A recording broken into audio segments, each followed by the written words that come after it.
ከቡዳፔስት ሃንጋሪ እስከ ፓሪስ ፈረንሳይና እንደዚሁም ለንደን እንግሊዝ ድረስ ግማሹ በደስታ ግማሹ በሐዘን እንባ ይራጫል። ደስታ የሚገልጹትም እንደዚሁ ከፖሊስ ጋር ግጭት ውስጥ ገቡ። የከፋቸውም እጃቸውን አጣጥፈው ወደ ቤታቸው መግባት ጀመሩ። ግን ፈረንሳይ አሁን እየተናወጠች ይገኛል። 800 ሰዎች በቁጥጥር ስር ውለዋል። 219 ጉዳት ደርሶባቸዋል። 57ቱ የፖሊስ አባላት እንደሆኑ ይነገራል። ጉዳዩ ከአርሰናልና ከፒኤስጂ ወይም ደግሞ ፓሪስ ሰን ዠርሜን ጋር የተገናኘ እንደሆነ ሳይታለም የተፈታና በጋድ የተቀመጠ ነው። ሁኔታዎች እንደዚህ ይሆናሉ ተብሎ አልታሰበም ነበር። ተቃውሞ ግን በረታ ነው ጉዳዩ። በኳስ አማካኝነት የሚገለጹ ደስታዎች እጅጉን አዳጋች፣ ፖሊስ ሊቆጣጠራቸው የሚችል እንዳልሆነ ይታወቃል። በፈረንሳይ የተቆጡ እንደዚሁም የተደሰቱ የሚባል አይነት አረዳድ ሊኖር ቢችልም ፖለቲካዊ አንደምታው ከጀርባ የሰፋ እንደሆነ ይነገራል። በፈረንሳይ የፒኤስጂ ደጋፊዎች ደስታቸውን ገለጹ፣ ፖሊስንም አስጨነቁት። ፈተናው ለፓሪስ መንግስት ፈታኝ ሆነ ነው ጉዳዩ። ፒኤስጂ ቻምፒዮንስ ሊጉን ከበላ በኋላ አርሰናል ተሸንፎ ወደ ለንደን ሲመለስ በመላው ፈረንሳይ ደጋፊዎች ከፖሊስ ጋር መጋጨት ጀመሩ። በርካታ ሰዎችም በቁጥጥር ስር ዋሉ፣ ታሰሩም ነው ጉዳዩ። የፒኤስጂ ደጋፊዎች ደስታቸውን ለመግለጽ አደባባይ ወጡ። አደባባይ ወጥተው ያስነሱት ሁከትና ጫጫታ ደግሞ ፖሊስ ለመቆጣጠር አቃተው። ከ6000 በላይ ፖሊሶች አካባቢው ላይ ተሰማሩ። የፈረንሳይ መንግስት ኢማኑኤል ማክሮን ፕሬዝዳንትነትን ጫና ውስጥ ያስገባ አቅሙንም የፈተነ ነው እስከ ማለት የኳስ ተንታኞችም ደረሱ። የደጋፊዎች አውቶቡስና ባቡር እንቅስቃሴዎችን በማስተጓጎል ሲፈልጉ ደግሞ ጥቃት ወደ ማድረስም እርምጃ ውስጥ ገቡ። ኳሱ ወደ ጦርነት ተለወጠ እንደሚል ጥያቄ መሳ።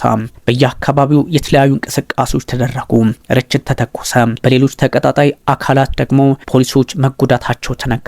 ፖሊሶቹም ቢሆኑ አስለቃሽ ጭስ በመተኮስ ሰዎችን ከከተማው ማዕከል ለማባረር ሞከሩ። በእርግጥም በትኗቸዋል። ግን ህዝቡ ደስታውን እየገለጸ ሁከቱንም ሌላ አቅጣጫ እያሰጠ ቀጥሏል። ፒኤስጂ ባለፈው ዓመት ቻምፒዮንስ ሊጉን ሲያሸንፈም ይህ አይነት አደገኛ ሁከት ፈጥሮበት ነበረ። ፖሊስም ያን ግምት ውስጥ ባስገባ መንገድ ነበረ የተደራጀው። የአሁኑ ግን ትንሽ ጠጠር ያለ ሆነ። በፓሪስ የተቀረጹ ተንቀሳቃሽ ምስሎች ወይም ቪዲዮዎች ተቀጣጣዮች ሲተኮሱ፣ የኤሌክትሪክ ሳይክሎች አውራ ጎዳና ላይ ሲቃጠሉና ተጥለው ሲሄዱ፣ አንድ ሱቅ መስታወቱ ሲሰበር የሚጠቁሙና የሚያሳዩ ሆነዋል። ይህ ደግሞ በምክንያት የተበሳጩ ሰዎች መንግስት ላይ ጫና ለመፍጠር ያደረጉት ወይም ስሜታቸውን ለመግለጽ ያደረጉት ነው ይባላል። ፒኤስጂና አርሰናል በመደበኛ ጨዋታ ሰዓት አንዳቻ ወጡ። ከዛም ደግሞ በተጨማሪ ሰዓት ምንም ጎል ስላልተቆጠረ ወደ ፍጹም ቅጣት ምት አመሩ የሚለው ብቻ እንደዚሁ የኳስ ጨዋታ ሆኖ ያለፈ አይደለም። የፓሪስን ፖሊስ በቴፊል ታወር ሲያስጨንቀው ያደረ ጉዳይ ሆኗል። ግን ቀጥሎበታል። ይሄኛውን ታዲያ እንዴት አይነት መፍትሄ ልንሰጠው እንችላለን በሚል ለመምከር ቢሞክርም ደስታውን ለመግለጽ ይወጣ ከፍቶት መመለስ ጀመረ። ፒኤስጂ ባሸነፈበት ቅጽበት ደጋፊዎቹ የሾንዞ ሌዚ መንገድን ከጥግ እስከ ጥግ አተረማመሱት፣ ሞልተው ያዙት። በዛ በኩል ደግሞ ዝር የሚል የፖሊስ ኃይልም ሆነ እንደዚሁ የትራንስፖርት ስርዓት አልነበረም። ጨዋታው ከመጀመሩ በፊት በፓሪስ ሰን ዠርሜን ስታዲየም ለመመልከት የተሰባሰቡ ደጋፊዎችና ፖሊሶች ግጭትም ጀምረው እንደነበረ የቢቢሲ ዘገባ ይጠቁማል።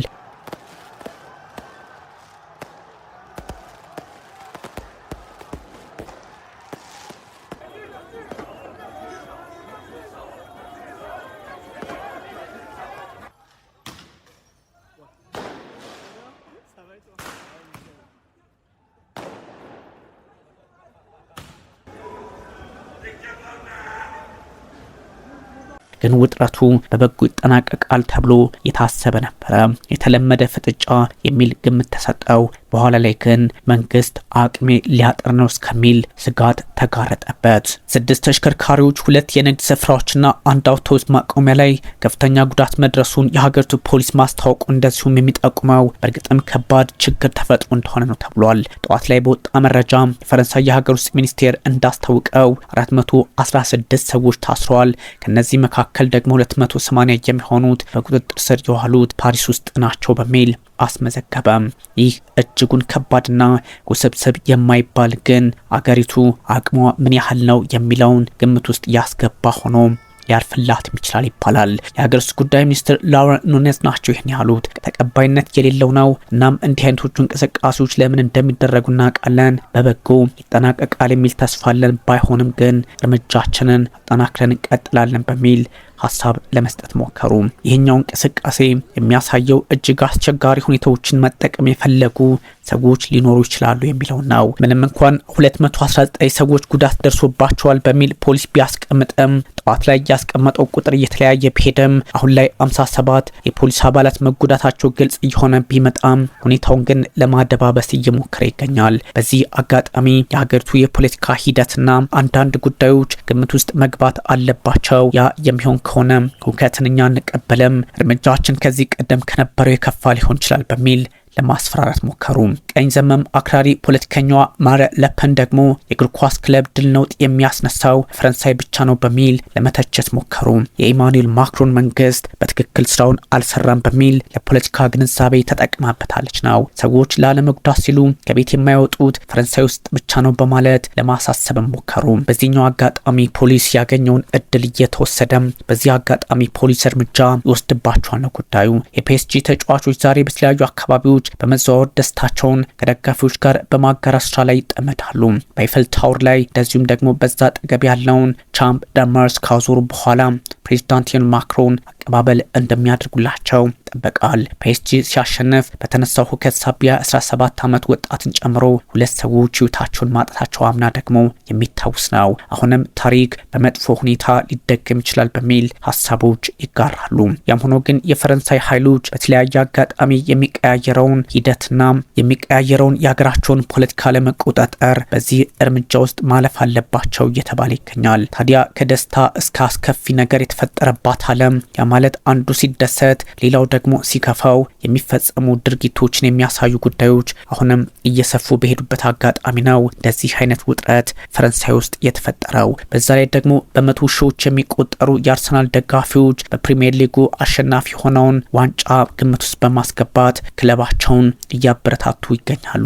we are so proud of you በሚል አደባባይ ወጥተው አሁን ተቀብለውታል። በተለያየ አካባቢም ሞቅ ያለው አቀባበል እየተደረገለት ይገኛል። በእንደዚህ አይነት አኳን ታዲያ ለንደን ላይ ደስታ የሚገልጹ ፓሪስ ላይ ደግሞ በደስታ ውስጥ ሆነው እንኳን ጥቃት የሚሰነዝሩ ደጋፊዎች አሉ በማለት ብዙዎች ሀሳብ ለመስጠት ሞከሩ። የለንደኑ ሌላ መልክ ያለው ነው። ፕሪሚየር ሊጉን እያሰቡ ቻምፒዮንስ ሊጉን መደሰት አይነት እየሆነ መጥቷል። ፖለቲካዊ መንገድ እንዳለው ይነገራል። የአርሰናል ደጋፊዎች በሰሜን ለንደን ስለሚንቀሳቀሰው ክለባቸው ከፍተኛ ድጋፍ በማድረግ ላይ ይገኛሉ። የአርሰናል ደጋፊዎች ዋንጫ ስነስርዓት ሰልፍ በለንደን ጎዳናዎች እየጀመሩት ነውና በእርግጥም ደመቅ ብሎ ቀጥሎላቸዋል። አርሰናል ከ22 ዓመታት በኋላ እንግሊዝ ፕሪሚየር ሊግ ዋንጫን ካነሳ አሁን ደግሞ ቻምፒዮንስ ሊጉን ቢያጣም ተጫዋቾቹ አቀባበል እየተደረገላቸው ነው። የቡድኑ አባላትና በመቶ ሺዎች የሚቆጠሩ ደጋፊዎቻቸው ደስታቸውን መጋራት ቀጥለዋል። የፓሪሱ ነውጥ እንዳለ ሆኖ መድፈኞቹ ይሏቸዋል። ምንም እንኳን ምሽቱን በአውሮፓ ቻምፒዮንስ ሊግ ፍጻሜ ፓሪስ ሰን ዠርሜ በመለያ ምት ተሸንፈው ዋንጫውን ቢያጡምና ባያገኙትም በክፍት አውቶቡስ ሆነው ለንደን ከተማን እያካለሉ ይገኛል። ይሄኛውን የተመለከቱ አንዳንዶች ደግሞ ሀሳባቸውን በሌላ አጋጣሚ ለመግለጽ ይሞክራሉ። ፈረንሳይ ውስጥ ያለው ደስታ በየትኛውም አጋጣሚ አይገኝ ቢባልም ፍጻሜውን ባገኘው ቻምፒዮንስ ሊግ ግን ክለቦች የሚያገኙት የገንዘብ መጠንም በተለያየ ደረጃ ከፍ ያለ በተገኘበት ሰዓት አሁን ግን ፓሪስ ላይ ተቃውሞ ለምን በዛ በፖለቲካ መንገድ እየታየ ይገኛል። ቻምፒዮኑ ፒኤስጂ 127 ሚሊዮን ፓውንድ ሲያገኝ አርሰናል ደግሞ 124.7 ሚሊዮን ፓውንድ ያገኛል። ባየር ሙኒክ 110.8 ሚሊዮን፣ ሊቨርፑል 95.3 ሚሊዮን፣ አትሌቲኮ ማድሪድ 90.7 ሚሊዮን፣ ሪያል ማድሪድ 90.1፣ ባርሴሎና 86.5 ሚሊዮን፣ ማንቸስተር ሲቲ 84.4 ሚሊዮን፣ ቸልሲ 80.2 እንዲሁም ቶተንሃም ሆትስፐር 74.3 ሚሊዮን ፓውንድ ያገኛሉ። ታዲያ በደረጃቸው ልክ የተሰጣቸው ነው። የሆነው ታዲያ ፒኤስጂ ሻምፒዮን የሆነበት የአውሮፓ ሻምፒዮንስ ሊግ ፍጻሜ በተለያዩ አጋጣሚዎች የታጀበ የሆነ መምጣቱ በርካቶችን እያነጋገረ ይገኛል። የፖለቲካ አጋጣሚዎችን ለመጠቀም ደግሞ የፓሪስ ደጋፊዎች አሁን ጫና እየፈጠሩ ነው ተብሏል። ፒኤስጂ ቻምፒዮንስ ሊግ ዋንጫን በተከታታይ ለሁለተኛ ጊዜ ማሸነፉን ተከትሎ ደስታቸውንም እንደዚሁም ደግሞ መከፋታቸውንም የሚገልጹ ከአርሰናል እስከ ፒኤስጂ ደጋፊዎች በተለያየ ጎራ ሆነው ጥያቄ ያስነሳ ተቃውሞ ውስጥ ገብተዋል። ለዚህ ደግሞ በርካቶች ሀሳባቸውን የሚያጋሩበት ምክንያት የፓሪሱ የፖለቲካ ሂደትና አውዳለው የሚለውን እየሆነ መጥቷል። በእርግጥም ደግሞ ፓሪስ በዚህኛው አጋጣሚ ዜጎቿ ለተቃውሞ ወደ ጎዳና በተደጋጋሚ ይወጡባታልና ምክንያት አድርገዋል የሚለው ብዙዎችም ጋሩ ሀሳብ ሆኗል። በዓለም አቀፍ ደረጃ በዚህ ልክ ሀሳባቸውን እየገለጹ የሚገኙ የፓሪስ ደጋፊዎች ፓሪስ ሴን ዠርሜን ላሸነፈው እነሱ ለምን ተቆጡ? ደጋፊ ሲደሰታል እንጂ ለምን ቁጣውን ያሰማል? በሚል ሀሳቦች ከግራም ከቀኝ መውጣታቸውን ቀጠሉ።